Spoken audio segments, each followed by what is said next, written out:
Home nurse business എന്ന് പറഞ്ഞാൽ U എയിൽ ഭയങ്കര ഒരു സാധ്യതയുള്ളതാണെന്ന് നമ്മൾ പലപ്പോഴും ഒരു ഡിസ്കഷനിൽ നിങ്ങൾ തന്നെ എന്നോട് പറഞ്ഞിട്ടുള്ളത്. അപ്പോൾ ഹോം നേഴ്സ് നേഴ്സിംഗ് ബിസിനസ് അവിടെ ചെയ്യണമെന്നുണ്ടെങ്കിൽ എന്താണ് അതിന്റെ പ്രൊസീജിയേഴ്സ്, കാര്യങ്ങൾ? നല്ലൊരു ടോപ്പിക്കാണ് ഫസ്റ്റ് ഓഫ് ഓൾ. കാരണം ലോകത്ത് എവിടെ പോയാലും മലയാളി നേഴ്സസ് ഇല്ലാത്ത രാജ്യങ്ങളില്ല തന്നെ പറയാം. അപ്പൊ അതില് വീടുകളിൽ പോയി കൊടുക്കുന്ന നേഴ്സസ് എന്ന് പറയുന്നതിൽ ഇപ്പം അവർ ജെറിയാട്രിക് കെയർ ചെയ്യുന്നവരുണ്ടാവും, പിന്നെ അതുപോലെ പാലിയേറ്റീവ് ആളുകളെ കെയർ ചെയ്യുന്നവര്, പോസ്റ്റ് നാറ്റൽ, പ്രീനാറ്റൽ പ്രസവവുമായി ബന്ധപ്പെട്ട ശുശ്രൂഷ ചെയ്യുന്ന ആൾക്കാർ, ഇങ്ങനെ ഒരുപാട് കാറ്റഗറി. അത് വലിയ എന്താ പറയാ ഏരിയയാണ്.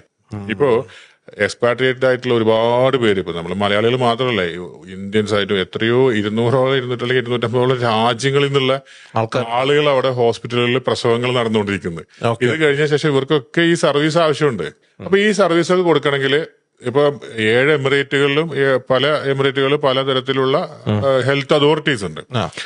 ദുബായ് എമിറേറ്റിനെ സംബന്ധിച്ചിടത്തോളം DHA, ദുബായ് ഹെൽത്ത് അതോറിറ്റിയാണ് അതിന്റെ അവസാന വാക്ക്. അപ്പൊ ദുബായ് ഹെൽത്ത് അതോറിറ്റിയുടെ അണ്ടറിൽ വരുന്ന ഒരു മെഡിക്കൽ ആക്ടിവിറ്റിയാണിത്. അപ്പൊ മെഡിക്കൽ റിലേറ്റഡ് ആയിട്ടുള്ള ആക്ടിവിറ്റി എന്ന് പറയുമ്പോൾ ഹോം ഹെൽത്ത് കെയർ സർവീസസ്.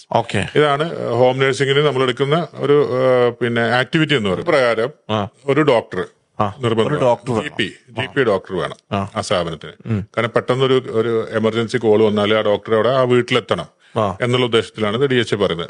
രണ്ടാമത്തെ ഒരു നിർബന്ധമായിട്ടുള്ള കാര്യമാണ് 2 BSc നേഴ്സസ് വേണം.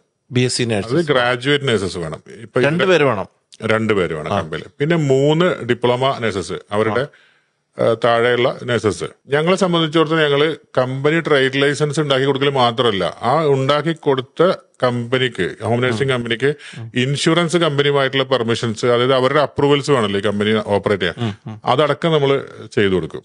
ഈ നഴ്സസിന്റെ ഇവിടുത്തെ ഡാറ്റ ഫ്ലോ, അതുപോലെ ഈ അപ്രൂവല് DHAയിലും, അതുപോലെ അബുദാബി ഫെഡറൽ അപ്രൂവൽസ്, ഇത്തരം കാര്യങ്ങൾക്കൊക്കെ ഗൈഡൻസ് അതും നമ്മൾ കൊടുക്കുന്നുണ്ട് ഈ ഹോം നഴ്സിംഗ് സ്ഥാപനം തുടങ്ങുന്ന ആളുകൾക്ക്. അങ്ങനെയുള്ള കാര്യങ്ങൾക്കൊക്കെ എല്ലാ ഗൈഡൻസും, എങ്ങനെ നഴ്സസിനെ റിക്രൂട്ട് ചെയ്യണം, അവരുടെ അപ്രൂവൽസ് എങ്ങനെ എടുക്കാം, അവരുടെ എക്സാം എങ്ങനെ ചെയ്യേണ്ടത്, ഇങ്ങനെയുള്ള എല്ലാ കാര്യങ്ങളുടെയും ഒരു ഗൈഡൻസ് നമുക്ക് കൃത്യമായിട്ട് ഈ സ്ഥാപനം തുടങ്ങുന്നവർക്ക് കൊടുക്കാനേ സാധിക്കും.